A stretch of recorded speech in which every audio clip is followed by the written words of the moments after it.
The serene calm of a sunny park is shattered by the sharp, vicious bark of a canine. Malik, a young black boy enjoying a peaceful stroll, suddenly freezes as the dog lunges forward, teeth bared, at the command of a stern-faced police officer. Panic fills the air as onlookers gasp and step back, their faces reflecting shock and fear. Malik's heart pounds in his chest, his mind racing to make sense of the unprovoked attack. The officer's cold gaze betrays no remorse, only a chilling authority. But just when it seems all hope is lost, an unexpected figure arrives on the scene, and what unfolds next will leave everyone speechless. Stay with us as this shocking encounter takes a dramatic turn that changes everything. Have you ever witnessed or experienced prejudice? How did it affect you? Share your story in the comments below. The late afternoon sun bathed Riverside Park in golden light, creating a serene and picturesque scene. Families gathered on checkered picnic blankets under the sprawling shade of old oak trees. Laughter filled the air as children raced along the winding trails, their cheerful voices blending harmoniously with the soft rustle of leaves and the distant chirping of birds. Joggers moved rhythmically on the gravel paths, their sneakers crunching against the ground. Amid this idyllic setting, Malik Brooks strolled leisurely, soaking in the tranquility. Malik, a bright and kind-hearted 16-year-old, had always loved the outdoors. The park was one of his favorite places, offering a rare moment of freedom and peace. Today, with no school assignments or other obligations, Malik decided to spend the afternoon sketching in his well-worn notebook, capturing scenes of nature and the people around him. His art was more than a hobby, it was a way to express his thoughts, emotions, and unique view of the world. With his headphones around his neck and a quiet smile on his face, he wandered aimlessly, letting the park's natural beauty inspire him. Malik's family was well known in the community, largely due to his father, Judge Nathaniel Brooks. A towering figure both in stature and reputation, Judge Brooks was a beacon of justice and fairness. Standing over 6 feet tall, with a commanding presence and a deep, resonant voice, he had spent decades fighting for equality in a system often fraught with bias. His unwavering commitment to truth and integrity had earned him respect and occasionally ire from people in positions of authority. At home, however, Nathaniel was simply Dad, a loving and devoted father who taught Malik to stand tall in the face of adversity and always choose the path of righteousness. As Malik walked deeper into the park, he came across a clearing where families were gathered for picnics. A group of children played tag near a fountain, their gleeful laughter infectious. Malik paused to watch them, his heart warmed by their innocence and joy. He found an empty bench under the shade of a tree, settled in, and opened his sketchbook. With a few quick strokes of his pencil, he began to bring the park to life. On the page, the flowing fountain, the arching branches of the oak trees, and the carefree energy of the people around him. Time seemed to slow as he lost himself in his art. Not far from where Malik sat, a police officer patrolled the area with his K9. The officer was a tall, broad-shouldered man with a rigid posture and an air of authority that bordered on hostility. His uniform was pristine, his badge gleaming in the sunlight, and his eyes scanned the park with a sharp, almost predatory gaze. His reputation preceded him. He was known in the community not for his service or protection, but for his aggressive behavior and thinly veiled biases, particularly toward minorities. Families whispered about him, and joggers gave him a wide berth as they passed. For years, his presence in the neighborhood had been a source of unease. The K9 by his side was a large German shepherd, its muscular frame taut with discipline. The dog moved methodically, sniffing the ground and nearby objects as the officer conducted what appeared to be a routine patrol. Malik noticed the pair from his bench and felt a pang of unease. He had heard stories about the officer's confrontations, often tinged with unnecessary aggression, especially toward young black men like himself. Yet, despite his initial apprehension, Malik couldn't help but be drawn to the dog. Having grown up around dogs and even helping his father train their family pet, Malik had developed a natural affinity for animals. He admired the intelligence and loyalty of police dogs, marveling at their training and capabilities. Unable to resist, Malik closed his sketchbook and stood up, walking slowly toward the officer and his K9. He moved with calm, measured steps, his posture relaxed and non-threatening. "What a beautiful dog," Malik said softly, a warm smile on his face. The K9 looked up at him, ears perked, while the officer stiffened, his grip tightening on the leash. "Stay back," the officer barked, his tone sharp and unwelcoming. Malik stopped in his tracks, startled by the hostility. "I wasn't trying to cause any trouble," he said calmly, raising his hands slightly to show he meant no harm. "I've always admired police dogs. My dad taught me a lot about them." The officer's eyes narrowed, scrutinizing Malik as though searching for a reason to escalate the situation. "Your dad, huh? And who might he be?" The question dripped with condescension, as if Malik's answer could justify the officer's suspicion. Malik hesitated for a moment, then replied evenly, "Judge Nathaniel Brooks." At the mention of the judge's name, the officer's expression darkened. Nathaniel Brooks was not a man he held in high regard. The judge's firm stance against police misconduct and his efforts to hold officers accountable had made him a polarizing figure within the local law enforcement community. The officer's irritation was palpable, his demeanor growing colder. The air between them grew tense, the peaceful atmosphere of the park now overshadowed by an undercurrent of unease. Families nearby began to notice the interaction, their murmured conversations fading into silence as they turned their attention to the unfolding scene. Malik could feel their eyes on him, a mix of curiosity and concern. Despite the tension, he stood his ground, his father's lessons echoing in his mind: never let anyone make you feel small. Stand tall and speak your truth. The officer's irritation turned to open hostility. "You need to move along," he said coldly, his voice low but commanding. Malik, however, didn't budge. "I'm not doing anything wrong," he replied, his tone respectful but resolute. The K9, sensing the tension, barked sharply, its sudden outburst startling everyone nearby. The bark shattered the fragile peace of the park. Malik's heart raced, but he refused to show fear. He looked the officer in the eye, his calm exterior masking the turmoil inside. "Dogs don't bark without reason," Malik said, his voice steady. "You gave him that command." The officer's face twisted into a sneer, his irritation boiling over.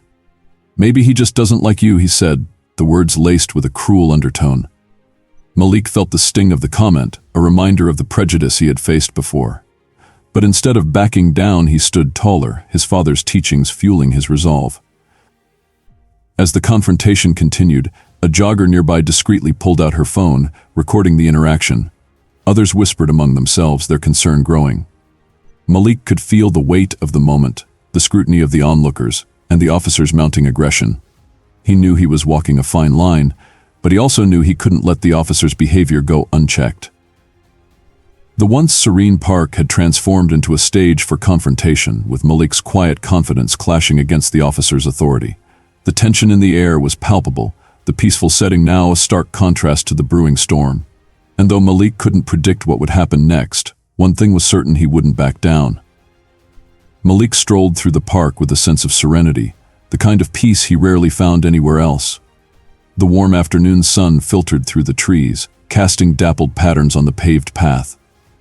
Children's laughter echoed from the playground, joggers passed by with rhythmic footfalls, and families gathered on picnic blankets in a scene of idyllic harmony. Malik loved this park. It was a place where he could let his guard down, away from the subtle tensions that often colored his everyday life. But as Malik rounded a bend, the peaceful atmosphere shifted. Near a wide clearing where joggers often rested and families gathered, he spotted a police officer standing rigidly, holding the leash of a large K9.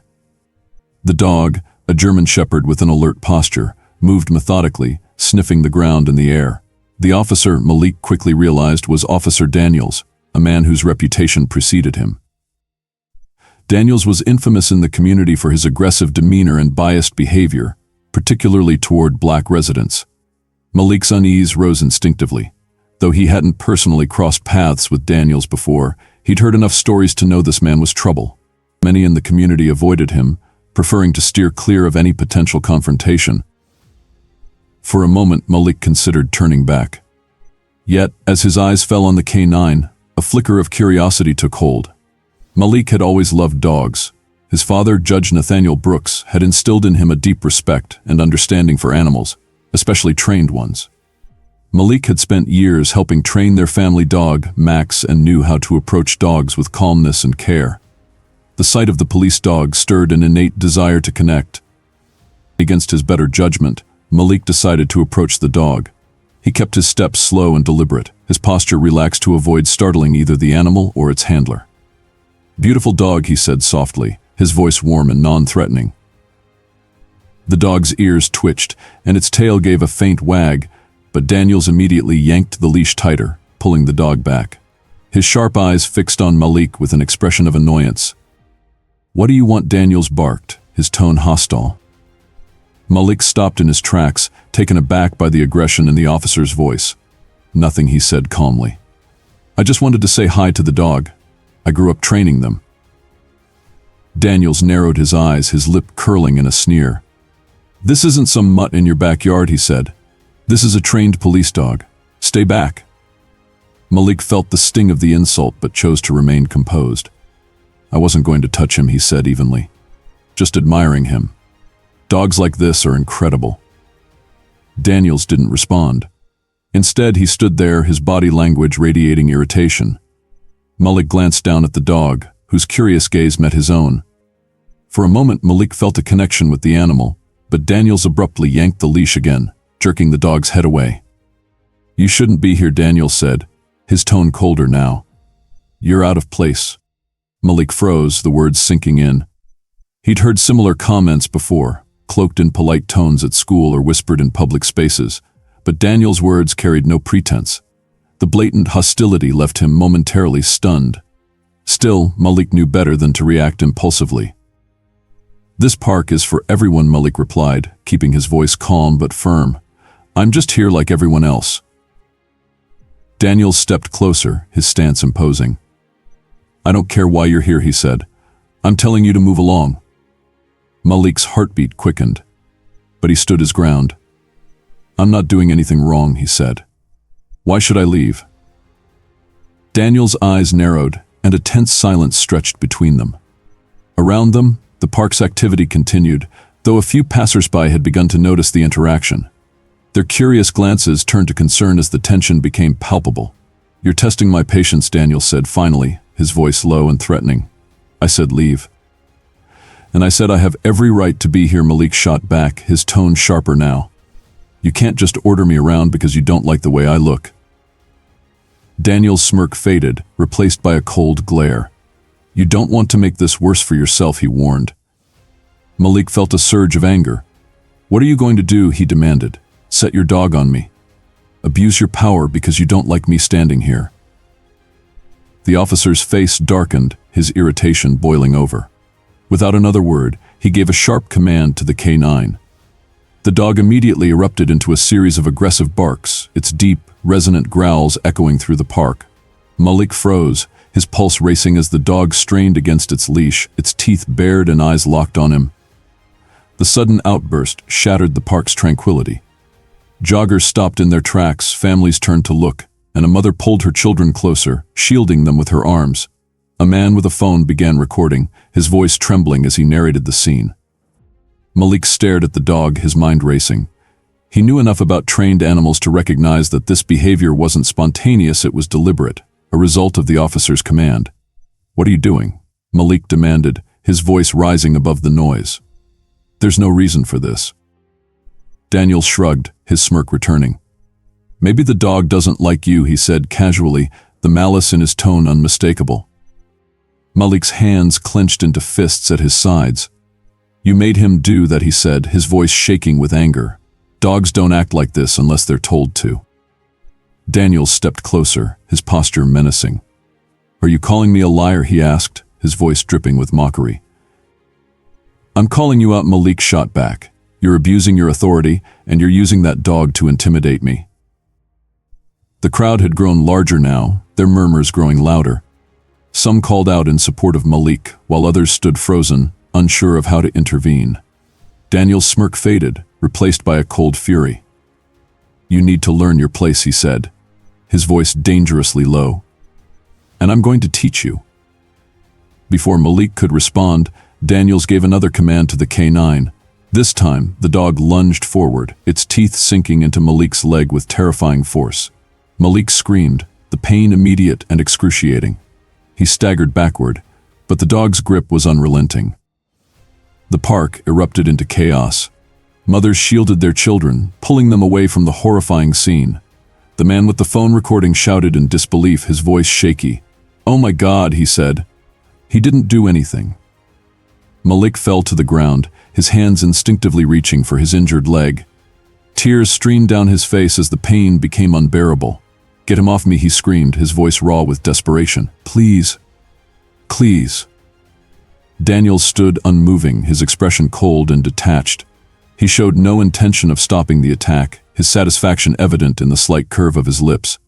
The crowd grew louder, their shouts blending into a cacophony of outrage. "Call him off," a woman yelled, her voice breaking. "He's just a kid." Another man stepped forward, his fists clenched. "This is wrong," he shouted. "What's wrong with you?" But Daniels ignored them all, his focus remaining on Malik. The dog growled, its jaws tightening, and Malik's screams echoed through the park. Time seemed to slow as the scene played out, each second stretching into an eternity. Finally, a voice rang out above the chaos, deep and commanding. "Get your dog off my son." Daniels turned sharply, his expression shifting from smugness to unease. A tall man strode toward the scene, his presence radiating authority. Judge Nathaniel Brooks, dressed in a tailored suit that seemed out of place in the park, exuded the quiet strength of a man who was no stranger to power. Nathaniel's sharp eyes took in the scene, narrowing as they landed on his son writhing in pain. Now he barked, his tone leaving no room for argument. Daniels hesitated, his jaw tightening. But the weight of Nathaniel's presence was undeniable. Reluctantly, he gave the command, and the K9 released Malik, who collapsed onto the ground, clutching his injured leg. Nathaniel knelt beside his son, his expression softening with concern. "Are you okay?" he asked, his voice low but urgent. Malik nodded weakly, though his face was contorted with pain. Nathaniel's gaze shifted back to Daniel's, hardening into a steely glare. "You've made a serious mistake," he said, his tone cold and measured. Daniels opened his mouth to respond, but Nathaniel cut him off with a sharp gesture. "Save it," he said. "You'll be hearing from my lawyers." The crowd watched in stunned silence as Nathaniel helped Malik to his feet. Daniel stood frozen, his face pale as the weight of his actions began to sink in. The park, once a haven of peace, was now heavy with the weight of injustice. The serene park atmosphere shattered in an instant as the officer gave the order. The K9, a large and muscular German shepherd, lunged forward, its sharp teeth sinking into Malik's leg with terrifying precision. Malik's agonized scream echoed through the air, piercing the tranquil hum of the park. His body buckled under the weight of the attack, and he collapsed to the ground, clutching at his leg. Blood seeped through the fabric of his jeans, staining the green grass below. Around him, the park erupted into chaos. Families that had been enjoying picnics scrambled to gather their belongings, mothers shielding their children's eyes from the horrific scene. Joggers stopped in their tracks, their faces etched with a mixture of shock and outrage. A man with a smartphone stepped forward, his hand trembling as he began to record the incident. "Stop this," a woman shouted, her voice trembling with fear and anger. "He's just a boy." But Officer Daniels showed no signs of relenting. His posture was rigid, his face set in a cold mask of authority as he kept a tight hold on the K9's leash. The dog growled, its grip on Malik's leg unwavering, as Malik writhed on the ground, his cries of pain growing weaker. Malik's mind raced, the searing pain clouding his thoughts. He tried to remember everything his father had taught him about handling dogs, about staying calm under pressure. But this was different. This wasn't an animal acting on instinct, this was a weapon being used against him. With every ounce of strength he had, he tried to push the dog away, but it was no use. The animal was too strong, too well trained. "Call him off," Malik yelled, his voice hoarse with desperation. "Please." Daniel's response was chilling. "Should have listened," he said, his tone devoid of emotion. "This is what happens when you don't know your place." The words cut deeper than the bite. Malik's vision blurred with tears of pain and frustration. He couldn't believe this was happening, that a peaceful walk in the park had turned into a nightmare. He looked up at the crowd gathering around him, their faces a mix of horror and helplessness. Why wasn't anyone stepping in? Then, through the haze of pain, Malik heard a voice strong, commanding, and familiar. "Get your dog off my son." The crowd parted as a tall man strode toward the scene. Judge Nathaniel Brooks was a commanding figure, his tailored suit and polished shoes an unusual sight in the casual park setting. But it wasn't his appearance that silenced the crowd, it was his presence. He radiated authority, the kind that came from years of experience and an unwavering sense of justice. Daniels turned to face the newcomer, his expression flickering with uncertainty. For a moment he hesitated, his grip on the leash loosening slightly. The canine growled but didn't release its hold, its jaws still clamped around Malik's leg. I said, "Get your dog off my son," Nathaniel repeated, his voice like a steel blade slicing through the chaos. Daniel's jaw tightened, his eyes narrowing as he sized up the man before him. "And who are you to give me orders?" he sneered. Nathaniel stepped closer, his dark eyes locking onto Daniel's with an intensity that made the officer take an involuntary step back. "I'm Judge Nathaniel Brooks," he said, his voice low and measured, "and if you don't release my son this instant, you'll find yourself answering for this in court." The crowd gasped, the weight of Nathaniel's words sinking in. Daniel's bravado faltered, a flicker of fear crossing his face. He glanced around, noticing for the first time the phones pointed at him, the crowd growing more vocal in their outrage. "You can't intimidate me," Daniel said, though his voice lacked its previous conviction. "I'm just doing my job." "Your job," Nathaniel's tone was sharp, cutting through Daniel's weak defense. "Your job is to protect and serve, not to terrorize and harm. This boy posed no threat to you, yet you unleashed a trained attack dog on him. Do you think that's acceptable?" Daniel's lips pressed into a thin line, his grip on the leash tightening. "He was being disrespectful," he muttered. Nathaniel's expression darkened. "Disrespectful? Since when is walking in a public park a crime? Since when does a young man admiring a dog justify this level of brutality?" The crowd murmured in agreement, their voices growing louder as they rallied behind Nathaniel. A woman stepped forward, her phone still recording. "I saw the whole thing," she said, her voice shaking with anger. "That boy didn't do anything wrong. You're the one who escalated this." Others chimed in, their outrage fueling a wave of pressure that Daniels could no longer ignore. The weight of the evidence, dozens of witnesses, countless videos being recorded, was too much to dismiss. Reluctantly, he gave the command, and the K9 released Malik, stepping back with a low growl. Malik lay on the ground, his body trembling with pain and relief. Nathaniel was at his side in an instant, kneeling down and placing a steady hand on his shoulder. "It's okay, son," he said softly. Malik looked up at his father, his eyes filled with tears. "It hurts," he whispered. Nathaniel's jaw clenched, a flicker of pain crossing his face as he saw the blood soaking through Malik's jeans. "We're going to get you help," he promised. "But first I need to handle this." Rising to his full height, Nathaniel turned back to Daniels, his expression a mix of controlled fury and unwavering resolve. "You've crossed a line," he said, his voice echoing with authority, "and you will answer for this." Daniels opened his mouth to respond, but Nathaniel cut him off. "Save it," he said. "Anything you say now will only make things worse for you." Turning to the crowd, Nathaniel addressed the bystanders who had gathered. "I want everyone who witnessed this to step forward," he said. "Your voices matter. Your testimonies matter. This is how we hold people accountable." The crowd responded immediately, voices rising in support. Several people approached Nathaniel, offering their videos and recounting what they had seen. The atmosphere shifted from one of fear and outrage to one of determination and solidarity.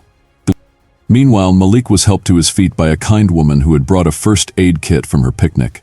She wrapped a makeshift bandage around his leg, her gentle hands contrasting sharply with the violence he had just endured. "You're brave, young man," she said softly. "You didn't deserve this." Nathaniel placed a protective arm around Malik's shoulders, guiding him away from the scene. As they walked, the crowd parted to let them pass, their murmurs of support following them. Back at the car, Nathaniel helped Malik sit down, his expression softening as he assessed his son's injuries. "We're going to the hospital," he said firmly. "And after that, we're filing a formal complaint." Malik nodded, his voice barely above a whisper. "Thank you, Dad." Nathaniel squeezed his shoulder. "You never have to thank me for standing up for you," he said. "That's what fathers do." As they drove away, the park slowly returned to its usual rhythm, but the echoes of what had happened lingered in the air, a stark reminder of the challenges that still needed to be overcome. For Nathaniel and Malik, this was not the end, it was only the beginning of a fight for justice. As the sun began to set, Casting a golden hue over the city, Malik was rushed to the hospital. The journey was filled with tense silence, broken only by Nathaniel's occasional reassurances to his son. "We're almost there," he said gently, his voice steady despite the storm of emotions brewing inside him. Malik, pale and trembling, clutched his father's hand, his eyes filled with a mixture of pain and disbelief. At the hospital, the staff worked swiftly. The wound on Malik's leg was deep, but fortunately, not life-threatening. A nurse carefully cleaned the bite marks, her movements tender as she tried to soothe the boy's fear. Malik winced but remained silent, his father's presence grounding him. Nathaniel stood nearby, his tall frame exuding calm authority. He nodded gratefully to the medical staff, his gratitude sincere but restrained, as his mind remained focused on the incident. While Malik rested, Nathaniel stepped out of the room to make some calls. His voice was calm but firm as he spoke to colleagues, community leaders, and media contacts. The judge had long been a respected figure in the legal world, known for his integrity and commitment to justice. Now, he would use every ounce of his influence to ensure accountability for what had happened.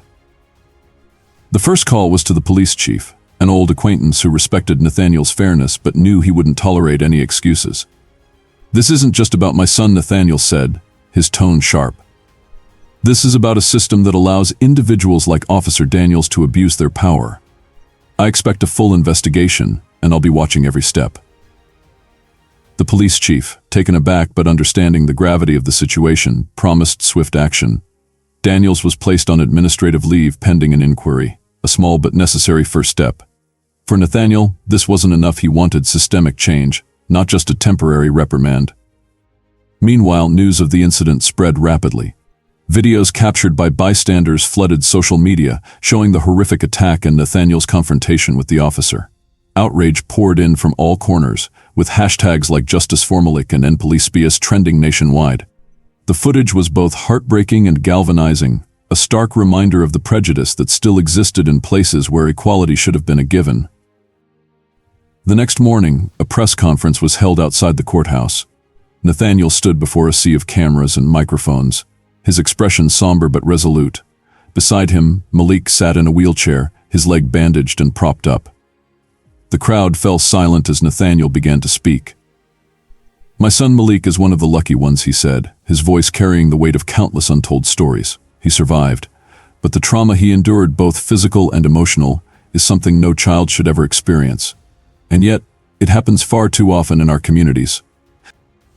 He paused, his gaze sweeping over the crowd. "This isn't just about one officer or one incident.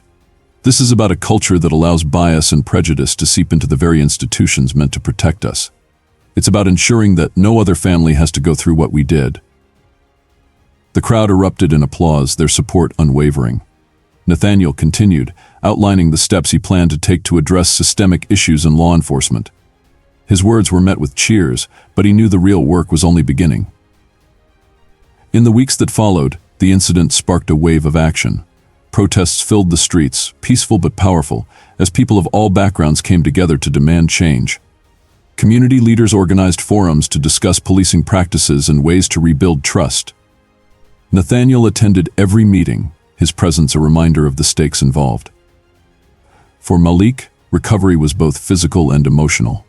The bite wound healed slowly, leaving behind a scar that served as a constant reminder of that fateful day.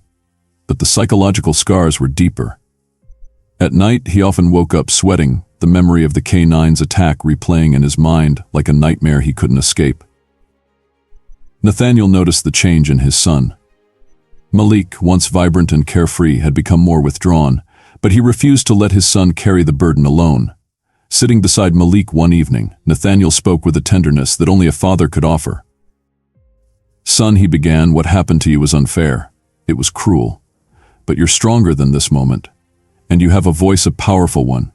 You can use it to make sure this doesn't happen to anyone else." Malik looked at his father, his eyes filled with doubt. "What can I do?" he asked. "I'm just a kid." Nathaniel smiled, placing a reassuring hand on Malik's shoulder. "You're more than just a kid. You're a symbol of resilience. And sometimes the strongest voices come from those who've experienced pain firsthand." Encouraged by his father's words, Malik began to find his footing. He started speaking at local events, sharing his story with honesty and courage.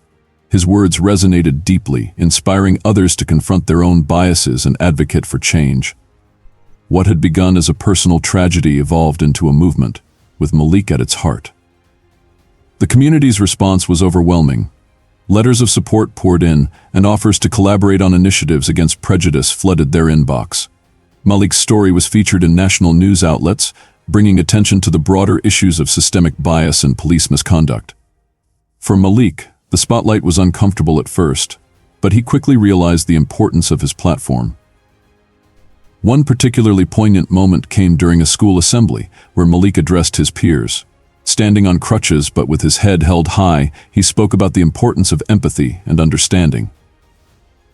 "We all have a role to play," he said, his voice steady despite the emotions swirling within him.